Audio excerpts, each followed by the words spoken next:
요즘 우리 사회에는 극한 직업에 속한 그런 직종들이 많죠. 극한 직업이라고 하는 것은 노동 강도가 높고 근무 환경이 열악한 그런 상황에서 종사하는 분들을 이야기합니다.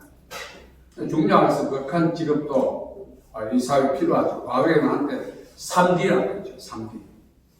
힘들고 어렵고 더럽고 표현이 그렇습니다. 그런 직종에 속한 사람은 이제는 언어가 많이 순화되었죠. 3D가 아니고 극한 직업이다. 중요한 사실은 이 극한 직업이 우리 사회에 필요하다는 사실입니다. 화이트 칼라만 있는 것이 아니라 극한 직업도 있어야 이 사회가 균형체계를 이루고 돌아갈 수가 있는 것입니다. 중요한 사실은 위험 강도가 높죠. 극한 직업은. 때로는 상해를 입기도 하고 때로는 목숨을 잃기도 합니다. 가끔 이제 미디어를 통해서 작업 도중에 사망한 사람들의 그런 소식을 잘 접합니다. 그들이 사망하지 않았다면 사망하신 분들께는 위로가 되는 말이겠지만 만일 우리가 사망할 수밖에 없는, 우리가 거리를 수행할 수밖에 없는 그런 상황에 처해질 수도 있는 것입니다. 어쩌면 그분들은 우리를 대신해서 죽으셨다 해도 과언이 아닌 것입니다. 이 극한 직업은 지구촌 어디에나 다 있습니다. 아무리 복지국가라 할지라도 선진국이라 할지라도 이 극한 직업은 있기 마련입니다. 중요한 사실은 그것을 기꺼이 감수해내는 그런 분들이 있기 때문에 우리가 사회에서 주는 혜택 누릴 수가 있는 것입니다. 성경은 이야기합니다. 성경에 오면 극한 직업에 속한 분들이 참 많이 있어요. 오늘 본문에 나오는 이 목동들, 요즘 말로 극한 직업에 속해요. 당시 유대인들은 이 유업이, 조상들의 유업이 이렇게 목축업임에도 불구하고 도시화가 되면서 이 목축업하는 사람들이 점점 외곽으로 밀려나고 나중에 변방으로 밀려나는 그런 상황이 있었습니다. 또한 이 목축업은 잠을 잘 수가 없어요. 주야 낮에는 도적에 치니 밤에는 짐승에 치니 그냥 뜬 눈으로 24시간을 살아가야 하는 그야말로 극한 직업에 속한 분들입니다. 그들의 마음의 소망은 안식이죠. 평강이죠. 그러나 그들 현재 상황으로 볼 때는 안식과 평강을 보장받을 수가 없는 것입니다.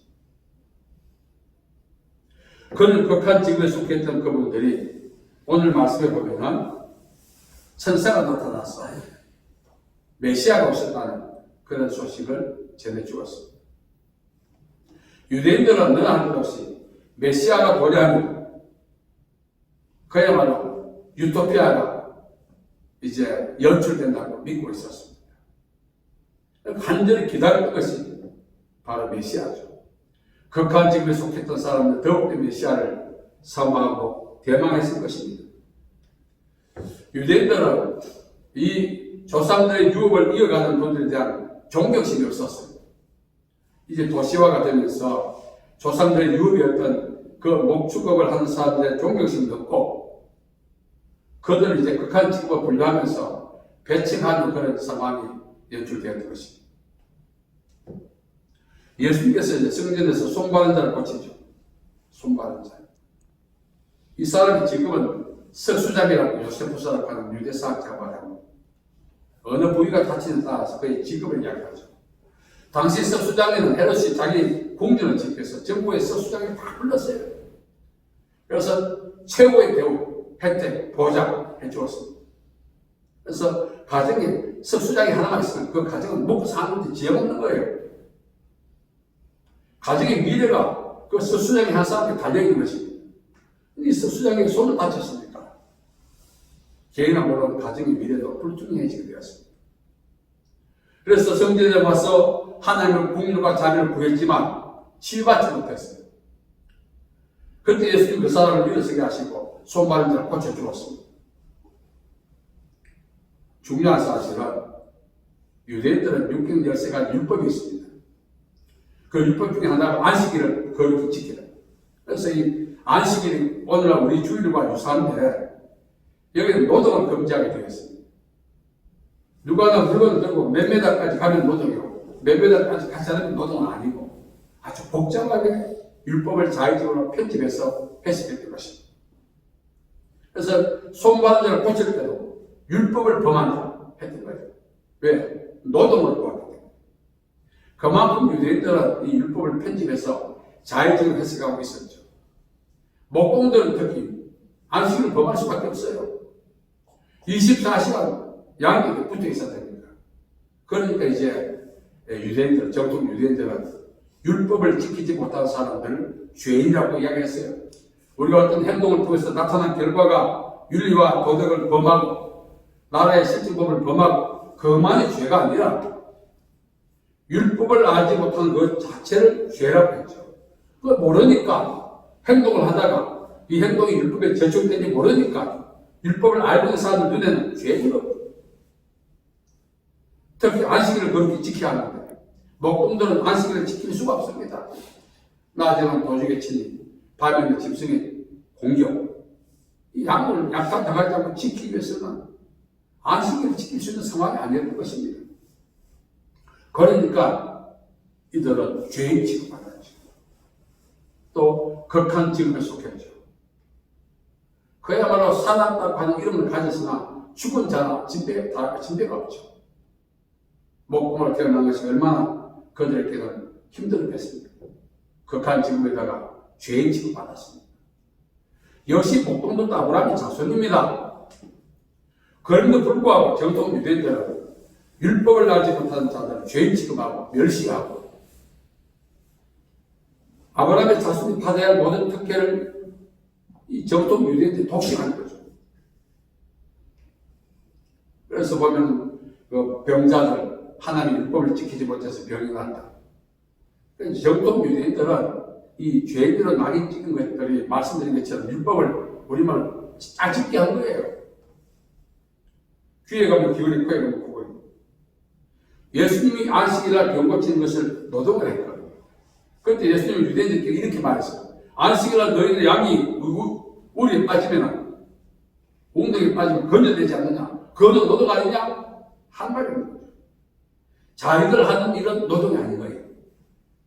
정통 유대인들이. 비정통인들이 하면 노동이죠. 우리만 내로남불. 그렇게 했던 거죠. 그래서 이 목동들은 아브라함의 자손임에도 불구하고 정말 죄인으로 낙인시키고 거기다 극한 지급. 그들이 극한 지급이 있었기 때문에 이스라엘 민족도 유월절을 지킬 수 있어요. 양고기로 하죠. 또 양이 찢어요. 양이 털리고. 그들이 극한 지급에 선택했기 때문에 정통적인 유대인들도 혜택을 받는데 온데간이 없는 거예요. 멸시하고 천대하고 정말 인생에 힘든 상황이던 그들에게 천사가 나타났습니다. 너희를 위하여 구주가 나셨다. 얼마나 기뻤겠습니까? 저는 이제 누가복음 3장 1절과 2절에 보면은 광야에 있는 세리와 이렇게 하나님의 말씀이 임했다는 내용을 보고 상당히 좋아합니다. 사실 하나님의 말씀은 성전에 있는 제사장들에게 임해서 그걸 받은 제사장들이 안식일을 선포해야 하는 거예요. 오히려 광야에 있던 세리와 이렇게 말씀이 임했다는 것입니다. 성전에 있는 제사장들에게 바리새인, 서기관, 율법사, 사두개 당시 유대 종파들이 많았고 지도층이 많았어요. 그들에게 이 소식이 먼저 증거되지 않고 변방에서 극한 지경에 속해 있던 죄인으로 낙인 찍힌 이 목동들에게 이 음성이 전해졌다는 사실입니다. 정말 이 음성, 구주가 나셨다는 소식을 들어야 할 계층은 정통 유대인들이죠. 왜? 자기들은 율법을 통해서 하나님의 메시아를 보낸다는 사실을 믿고 있었죠. 그러나 그 소식이 비정통인이고 멸시받던 목동들에게 이 말씀이 임했습니다. 큰 의미가 있습니다. 이것은 우리가 상징적인데 하나님의 복음은 편만해질 것입니다. 누구에게든지 이 복음이 전거된다는 사실을 우리가 목동기에 제거된 하나님의 음성을 통해서 우리가 알 수 있는 것입니다. 그래서 목동들이 어떻게 했습니까? 감격했죠.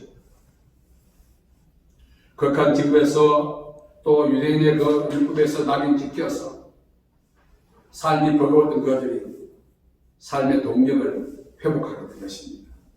그리고 생명체로 바뀌었던 양떼를 변방에 두고 그 양들을 일생을 살아가는데 변방에 두고 예수님 나신 곳에 찾아가서 경배했다는 것이 오늘의 본문 내용입니다. 이것 또한 우리에게 이야기합니다. 삶의 우선순위가 무엇인가? 예수는 너희는 먼저 그의 나라와 의를 구하라 하셨죠. 이것은 삶의 우선순위를 이야기합니다. 목동들께서 삶의 우선순위는 양이었습니다. 그것은 조상들의 유업을 지키는 것이, 자기의 생활 수단과 이익을 지키는 것이, 때로는 양은 목동들의 본신입니다.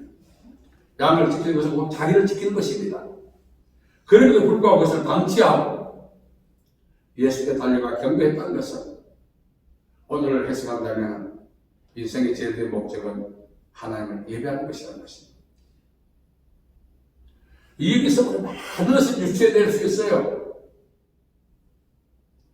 생명처럼 내가 오늘까지 고수해왔던 그 자리를 박차고 나가서 하나님의 그 보좌 앞에 앉아있는 이 기쁨을 이 목동들이 경험했던 거죠.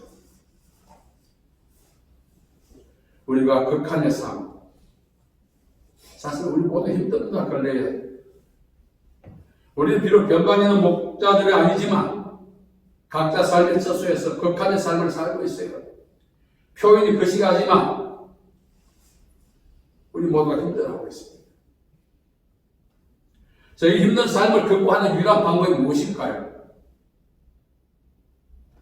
복음을 듣는 것입니다. 이 목동들은 자신들이 그렇게 사모하고 대망했던 메시아가 오셨다는 소식을 들었습니다. 그 복음이 그 극한의 삶을 돌파하게 만드는 거죠. 어떻게 하면 우리가 편하게 살까? 참 손가락 대지 않고 코를 풀고 싶은 그 삶을 저나 여러분 똑같을 거예요. 그래서 우리가 지금 그렇게 살지 못하고 있지 않습니까? 제가 근래에 보면은 참 우리가 일생을 사는 것이 집 나가서 무슨 고생한다고 합니까? 집 나가서 하는 고생도 다 한 것 같아요. 집에 있어도. 네, 집에 있어도. 직장에 있다고 다 편안합니까? 우리 어디 있든지 다 극한의 삶을 살고 있는 거 힘든 것입니다. 왜냐하면 만족하지 못하고 있지 않습니까? 우리가 욕심이 많아 불만족이 있는 것이 아니라 세상의 삶의 리듬은 점점 빠르하는데 우리의 노력은 그 빠른 삶의 리듬을 따라가지 못하고 있지 않습니까? 이 따라가지 못한 불균형 속에서 마음고생, 몸고생을 하게 되는 것입니다. 이런 삶을 극복하는 방법은 복음을 듣는 것입니다. 복음은 유아벨리오 기쁜 소식이라는 것입니다.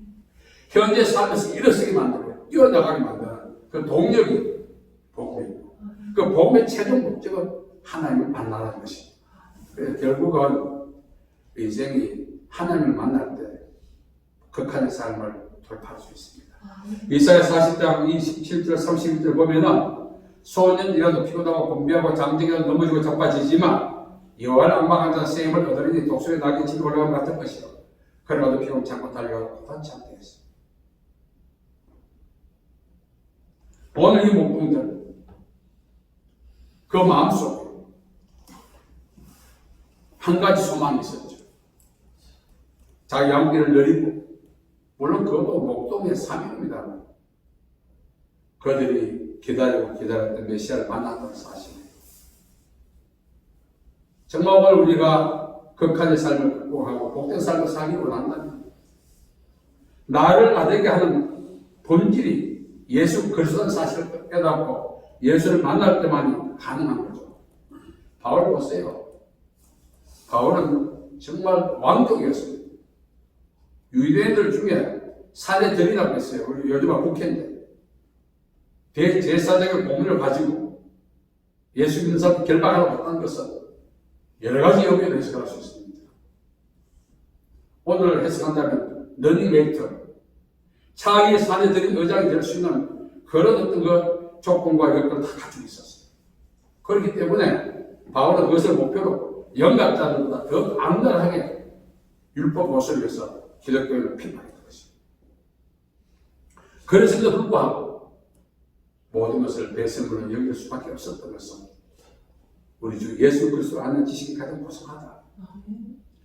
예수를 만나기 전까지는 바울이 자기 삶이 최고의 삶으로 엘리트 삶을 알았는데 예수 만나고 뒤돌아보니까 세상 사람들이 부러워했고 자신만만했던 그 엘리트 삶이 극한의 삶이었다고 사실을 알게 된 거죠.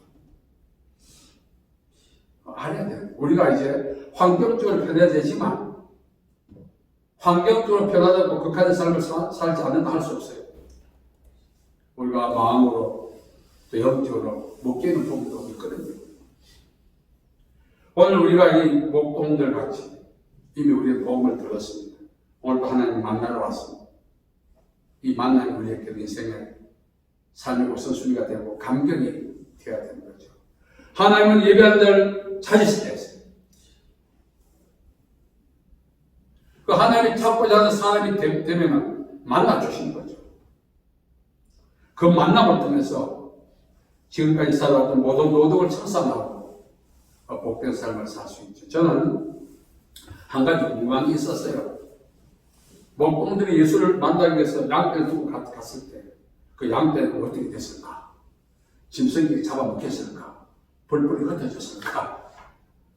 이게 이런 생각을 하면 안 되지만 상상해봤습니다. 그들은 그거 개의치 않았습니다. 구주 만나는 것이 새로운 패러다임이 되고 목표가 되기 때문에. 지금까지 우리는 목동의 양떼를 지키듯이 먹고 사는 것이 인생의 전부인 줄 알고 전부는 아니라 할지라도 거기에 결함이 되고 힘써왔어요. 삶의 목적은 그것은 아니지만 그런데 예수를 만난 것이 새로운 패러다임이 되고 새로운 목표가 된다면 지금까지 살아왔던 기존의 삶을 얼마든지 탈피할 수 있습니다. 내 삶이 안전한 게 아닙니다. 진정으로 예수를 만나고 나면 내가 아슬아슬하게 어떻게 살아왔나? 저 극한 삶. 저도 여기 돌아봅니다. 지금 이 생활 삶이 남들 볼 때는 뭐 별로 대수롭지 않겠고 저도 뭐 어떻게 생각할지 모르겠지만 제가 극한의 삶을 살 때와 오늘 비교해보면 천국생활을 하고 있어요. 목사님 내 보니까 별거 아니네요 할지 모르겠지만 정말 밑바닥에 있을 때하고 오늘 비교해보니까 그 밑바닥에 있을 때 오늘을 상상조차 못했습니다. 나에게 오늘 같은 삶이 있을까 봐요. 희망사항이 꽂힐 정도로 너무나 극한 삶을 살아왔던 과거가 있습니다. 그때와 지금 비교하면 지금 천국이 살아갑니다. 그리고 오늘 이거 별거 아니지만 그 당시에 오늘 상상조차 못할 정도로 힘겨웠습니다. 중요한 사실은 우리가 예수를 만난 이후에 거기 목표가 된다면 하나님 우리 남은 인생을 책임져 주시는 것입니다. 이 목동들이 보세요. 말씀드린 것처럼 나를 지켜줘 줘야 되는 극한 삶을 살아야죠. 사실 살 가치가 없어요. 얼마든지 삶을 스스로 갈무리할 수 있는 그런 상황이었지만 그들이 기다리고 기다렸던 것은 바로 메시아를 만난 그 기쁨이었습니다. 그래서 우리가 예배할 때마다 의무감 때문에 오는 것이 아니고 저는 늘 이 목동의 마음으로 해요. 지금까지 살아왔던 모든 것을 배설물을 여기고 그 힘이 어디 있겠습니까? 오늘 이 목자들이 이제 복음을 듣고 예수를 만나고 인생을 이렇게 이 상황을 벗어나게 하는 유일한 힘은 끊임없이 부르심의 상을 향해 바울이 달려간다고 바울이 말했습니다. 오늘 우리 이 자리에 모였지만 단순한 기념일 같은 의식이 아니고 목동같이 오늘까지 살아왔던 삶의 목표를 재설정하고 패러다임을 바꾸고 진정으로 하나님의 능력과 은혜 속에 살아가는 출발의 기회가 되도록 만든다면 그 믿음대로 되게 되는 것입니다. 여러분, 많은 사람 제가 만납니다. 좀 사 괜찮겠다. 지금 부러워하지 않습니다. 남들보다 덜 불편하겠구나. 왜? 가진 것도 많고 사는 게 괜찮으니까. 만나보면 마음이 찢어져 있어요. 그렇게 남들이 부러워하고 불편 없이 사는 사람들도 마음이 찢어져서 생활에 여유가 없는 사람들보다 더 극한 삶을 살고 미쳐가더라고요. 예수를 만나야 돼. 왜? 예수는 믿음이 주도되시지만 온전케 하신다 했어요. 히브리서 12장 2절에. 우리로 하여금 이 삶을 탈피해서 자기가 설정한 복된 삶의 삶으로 이끌어가기를 원하시는 예수님의 소원과 부르시는 우리가 응답하는 것이 예배거든요. 이 예배를 통해서 날마다 새로워져야 하는 것입니다. 이제 우리 남은 인생이 이 극한 삶을 떠나서 정말 사는 것이 뭔지, 내게도 이런 날이 있네. 정말 이런 콧노래 부르며 흥분하면서 살아가는 복된 출발의 오늘이 되시기를 예수님의 이름으로 부탁합니다. 하나님 아버지 은혜와 사랑을 감사합니다. 우리 모두가 힘겹게 살고 있습니다. 다시 한번 우리 주님을 만나서 힘겨운 삶을 탈피해서 주님이 허락하신 복된 삶을 살기를 원하오니 도와주시옵소서. 예수님의 이름으로 기도하옵나이다. 아멘.